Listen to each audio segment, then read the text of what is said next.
Yes, I let a man pay me to cuddle. No, I didn't sleep with him. No, I don't think that makes me a cheater. But my boyfriend, Ethan, does. He hasn't said the word out loud, not directly, but he doesn't have to. I can feel it in every inch of space he puts between us, in the way he flinches when I brush past him in the hallway, in how he doesn't touch me anymore. Not even the casual things, like resting his hand on my back when we're standing in line at the grocery store. It's like I became untouchable overnight. All I did was tell him the truth. I told him I used to work as a professional cuddler, that sometimes, even after I met him, I took a few appointments here and there. Nothing sexual, nothing romantic. Just two people in a room, fully clothed, with agreed-upon boundaries and an hour of shared warmth. That's it. But Ethan looked at me like I'd confessed to something filthy, like I'd dragged our relationship through the mud, and honestly, I kind of knew he would. I didn't tell him sooner because I wasn't proud of it. I didn't want to lie, but I didn't want to explain either. It wasn't some secret double life. I didn't sneak out at midnight or pretend to be someone I wasn't. I just needed the money. And cuddling felt safe. Safer than bartending. Safer than rent going unpaid. Ethan and I have been together for almost a year. Things were easy between us, until they weren't. Now, everything feels like a test I keep failing. He says he doesn't know if he can trust me. I say I don't know how I'm supposed to earn trust if I can't be honest without being punished. The night I told him I expected a conversation, what I got was silence. He sat there, barely blinking, jaw clenched like he was swallowing something bitter. And then he said, "So you let other men hold you for money, while dating me?" Like it was the worst thing he could imagine. Like I'd sold a part of myself he thought belonged to him. I told him the truth because I thought that was what you do in a healthy relationship. You share. You reveal the messy parts, you let someone in. But now he barely looks at me. He sleeps with his back turned. And every time I try to reach out, I can feel him recoiling, even when he says, "I'm fine." He's not fine. And I'm starting to wonder if I just ended the best thing I ever had, for a job that didn't even pay that well. I didn't plan on becoming a professional cuddler. It just kind of happened. Like most questionable decisions in my life, it started with desperation. About a year and a half ago, I was laid off from my job at a small marketing firm. Downsizing, budget cuts, all the usual excuses. I remember sitting in my manager's office, nodding like I understood, trying not to cry until I got to my car. For the first few weeks, I was optimistic. I had some savings, polished up my resume, and told myself I'd be back on my feet in no time. But months went by. Interviews went nowhere. Rent didn't care about my optimism. Neither did my student loans. One night, I came across a forum thread about alternative income streams. I expected OnlyFans, foot pics, maybe MLMs, but buried in the comments was something different. Cuddle therapy.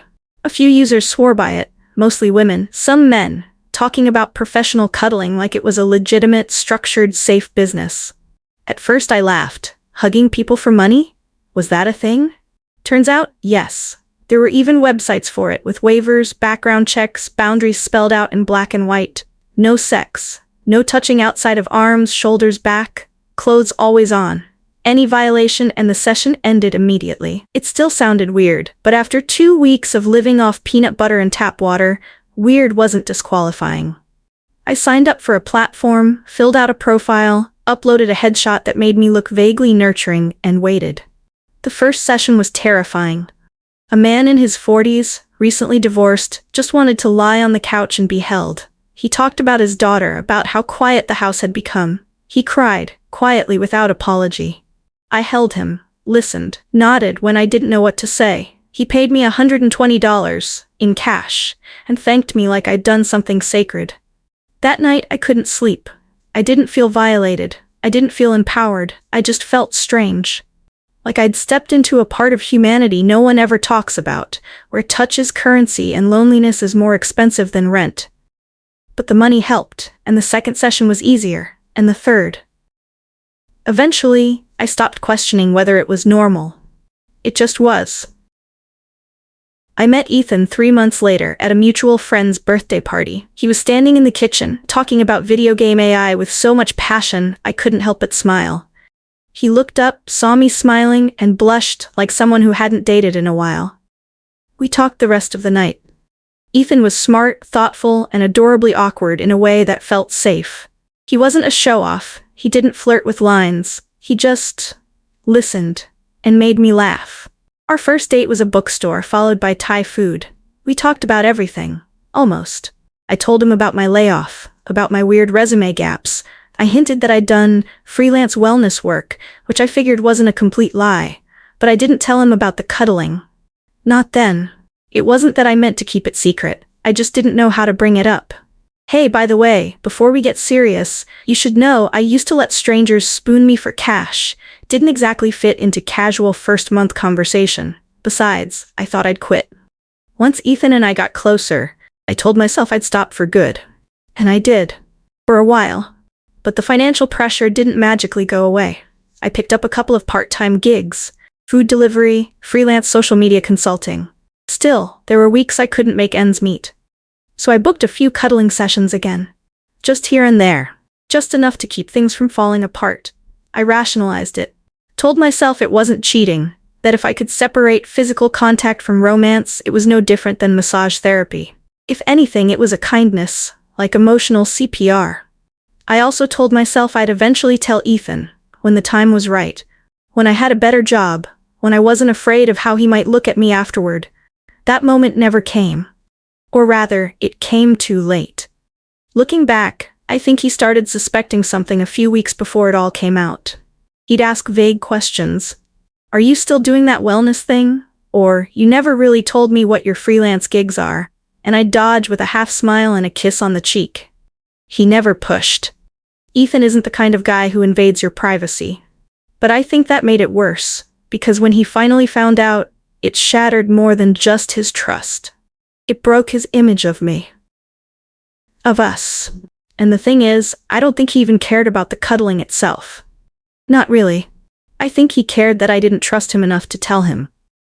That I let him build a future with someone who was still hiding a past. Even if that past was harmless, even if it was just bodies lying still in the dark, not doing anything but existing. Now every time I look at him, I see a question he's too hurt to ask out loud. What else didn't you tell me? And I don't know how to answer that without unraveling everything we still have left. He found out on a Thursday. I was in the shower, and my phone was charging on the nightstand. I hadn't locked it. I rarely do. Not because I'm naive, but because I never thought I had anything to hide from Ethan that he didn't already sense. Except this, I came out of the bathroom to find him sitting on the edge of the bed, my phone in his hands, his face blank. He didn't look angry. He looked broken. Like someone who had just put together the last piece of a puzzle and realized the image was nothing like he expected. Who's David? He asked quietly. I froze. My towel slipped a little, but I didn't notice until I sat down across from him, still dripping. He's a client, I said. A client? Ethan repeated. For what? I didn't answer right away. I didn't need to. The text was still on the screen, glowing between us like a verdict. Thanks again for last night. I didn't realize how much I missed just being held. Same time next week? Ethan looked up at me. His voice was low, deliberate. What did you do last night, Rachel? And that was it. The moment. The place where the lie of omission became an exposed wound. I could have tried to soften it, could have told him it was just a weird one-off favor for a lonely friend. But I didn't. I told the truth. I'm a cuddler. It's something I did before I met you, and a few times after. He blinked. Slowly. Like he needed the extra second to process what I'd just said. You let strangers pay you to hold them? Yes. For how long? Usually an hour, sometimes 90 minutes. His mouth twisted, not in disgust exactly. Something more complicated. Like confusion and heartbreak were wrestling for dominance. Were you naked? No, of course not. Did they touch you? Only in ways I agreed to. On the back, sometimes arms, never anywhere else. Did you ever lie to me about where you were going? I hesitated. No. But I didn't tell you everything either. That's the same thing, Rachel. He stood up then, ran a hand through his hair, and paced the length of the room like he was trying to walk away from the image in his head. I thought we were solid, he said, more to himself than to me. I thought we told each other things. We do. Then why the hell am I finding this out from a text message? I didn't have an answer. At least, not one that wouldn't sound pathetic. I didn't think you'd understand, I said, and I didn't want to lose you. So you chose to let other men pay you to be intimate with them and just hoped I'd never notice? It's not intimacy. Not like that. It's therapeutic. It's structured. There are boundaries. Don't, he snapped, holding up a hand.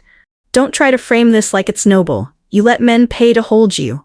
I don't care what rules you put on it. It's still something I thought was ours. My heart was pounding so loudly I thought it might drown out his voice. But it didn't. Every word landed with surgical precision. He didn't yell. He never did. That was the worst part. I almost wanted him to scream, to accuse me, to call me names I could fight back against. But Ethan just looked at me like I had hollowed something out of him. Then he turned and walked out. He came back a few hours later, but something had shifted. I could feel it immediately. He was quiet, methodical. He took a pillow from the bed and a blanket from the closet and set them on the couch without a word. That night, I lay in bed staring at the ceiling, wondering how you mourn someone who hasn't left yet, but already isn't yours. The days that followed felt like a slow, silent collapse. He didn't move out. He didn't confront me again, but everything between us turned to ash. No more shared meals, no more inside jokes, no more casual touches or sleepy kisses. We existed like roommates with no shared past, no future plans, just the dull mechanics of keeping the lights on and the cat fed.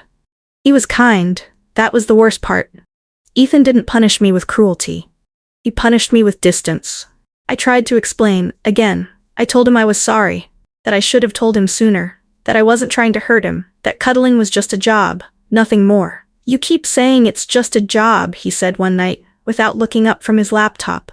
But you didn't do it while working at Starbucks. You didn't do it after dog walking. You did it while we were together. His voice was steady, even calm, but I knew what it cost him to say it. I wasn't unfaithful, I whispered. Maybe not with your body, but you knew it would hurt me, and you did it anyway. I didn't respond. What could I say?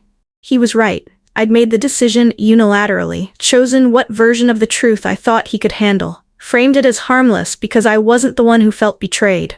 But now, seeing him shrink away from me like a flame too close to his skin, I finally understood. Intent didn't erase impact. Boundaries don't protect love from silence. And maybe, worst of all, was the realization that trust doesn't die in explosions. It dies in shadows, one omission at a time. The week after our fight was quiet. Not peaceful. Not healing. Just quiet, in the way a hospital waiting room is quiet. Everyone holding their breath, waiting for something irreversible to happen. Ethan had always been a man of habit. He brewed his coffee at exactly 7:30 every morning, whistled while he fed our cat, Pico, and read the news on his phone while sipping from his black NASA Dad mug.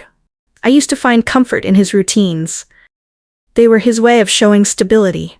Something I'd craved for most of my adult life. Now, he didn't whistle anymore. He still made coffee, but he made one cup. He didn't ask if I wanted any. The routines stayed, but I had been removed from them. He wasn't cold, exactly. He didn't slam doors or ignore me outright. He was worse than that. Polite. Like I was a guest in his home, and he didn't want to be rude, but also didn't want me to overstay. I tried. God, I tried. I cleaned the apartment top to bottom, cooked his favorite meals, chicken and wild rice soup, roasted garlic pasta, even those stupid carrot muffins he claimed were so dry they're good. He ate in silence, thanked me with a nod, and did the dishes without a word. On Thursday night, I finally broke. He was on the couch, scrolling his phone. I sat down beside him, not close, not touching, just close enough to make it impossible for him to pretend I wasn't there. "Do you still love me?" I asked. He looked at me, really looked. His face was blank, but his eyes looked like a dying star, heavy and burned out. "I don't know," he said. That should have been the moment, the cinematic crash, the shouting, the tears. Instead, it was just air leaving the room. I nodded slowly. Okay. He went back to scrolling. The next day, I got an email from my Cuddle client David, the same one whose text Ethan had read. He had written, "I'm sorry if I caused problems. I didn't know you had a partner. If I had, I never would have messaged. Just wanted to say thank you for listening that night. It meant more than I could say." I stared at it for a long time. It wasn't romantic, wasn't inappropriate. It was just human. And suddenly I realized Ethan didn't hate what I did. He hated what it meant, that I had given comfort to someone else, emotional attention, time, presence, the same things he had once thought were exclusively ours. It wasn't about sex, it was about intimacy. And intimacy, even without sex, still carries weight.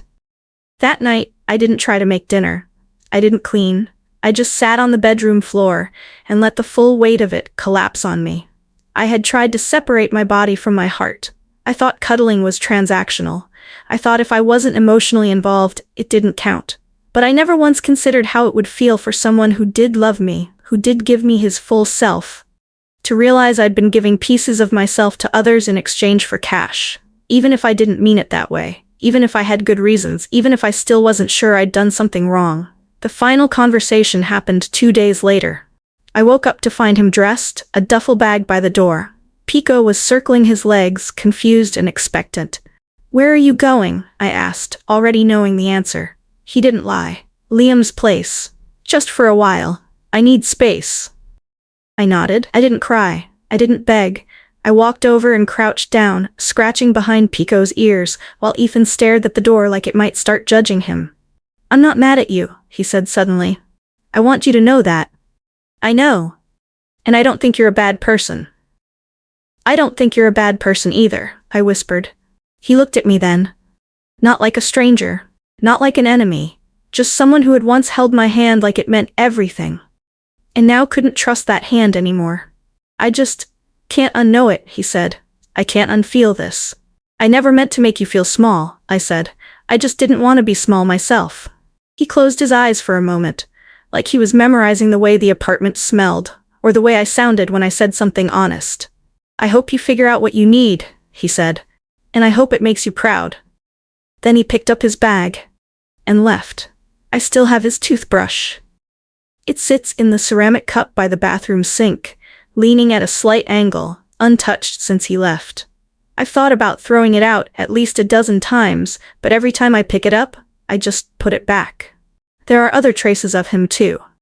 His hoodie is still draped over the back of the desk chair, the navy one with the fraying cuffs that he wore every time the apartment dipped below 70. His spare charger is still plugged into the wall by the bed. His coffee mug, the black NASA Dad one, is on the top shelf of the kitchen cabinet where I haven't dared to reach. He said he only needed space. That was 3 weeks ago. We haven't spoken since. At first I kept telling myself he just needed time to breathe. That he was processing. That if I just gave him the quiet, he'd return to it ready to talk. To forgive, to rebuild. But now, I'm not so sure forgiveness is even what I want. The longer the silence stretches, the more I sit with things I didn't let myself feel before. Shame, sure. But also, resentment. Because as much as I hurt him, as much as I failed to be completely honest, I also did something really hard. I told the truth. I told it knowing it might cost me everything. Not to punish him, not to justify myself, but because I believed love should be able to hold hard things. He left anyway. I started journaling again. My therapist suggested it. She said I should try writing to Ethan. Not to send the letters, but to say the things I never got to say out loud. So I write. Sometimes I tell him about my day, how Pico knocked over the basil plant again, or how I finally fixed the flickering hallway light without electrocuting myself. Other times, I write things like, "You said you couldn't unknow it. I get that now. But I wish you'd tried to understand it anyway." Or, "It wasn't just about money. It was about survival, about proving I could take care of myself, even if it made me look like a stranger in your eyes." Or, "I didn't betray you. I betrayed your version of me." And maybe that's the same thing. Or maybe it isn't. Last weekend, I logged into my Cuddle account for the first time since everything blew up. Not to book clients, just to look. I read messages from people who hadn't heard from me in months, men and women who were struggling, who just wanted to feel a heartbeat against theirs. Who didn't want sex or flattery or romance, just warmth. Contact. A place to rest. It reminded me why I started in the first place. I don't plan to go back to it. Not because I suddenly think it's wrong, but because I don't want to do anything that I feel I have to hide ever again. And maybe that's the real lesson. Not that I should have never cuddled, but that I should have trusted myself enough to say, "This is who I am. This is what I do. If you love me, love all of me, even the parts that scare you." I still love Ethan. I think a part of me always will. But love isn't just about comfort and laughter and shared playlists. It's about staying when things get uncomfortable. About asking questions instead of walking out the door. About hearing something that rattles you and saying, okay, let's unpack this together. He couldn't do that. Or maybe he didn't want to. I don't know. And I can't build my life around the hope that he might one day change his mind. This morning, I finally put his toothbrush in a drawer. Not in the trash, not yet, but tucked away, out of sight, out of routine. I made 2 cups of coffee by accident, one black, one with oat milk and cinnamon. I drank both. Pico climbed into my lap and purred so hard I thought his ribs would snap. I scratched behind his ears and told him, we're okay. And we are. Not fixed, not healed, but okay. If Ethan ever calls, I'll answer. I'll listen. I'll be honest. But I won't beg, because I'm not the girl who hides anymore. I'm not the girl who trades silence for safety. I'm Rachel. I've made mistakes. I've held strangers. I've loved someone who couldn't hold my truth. And I'm still here. That's not cheating.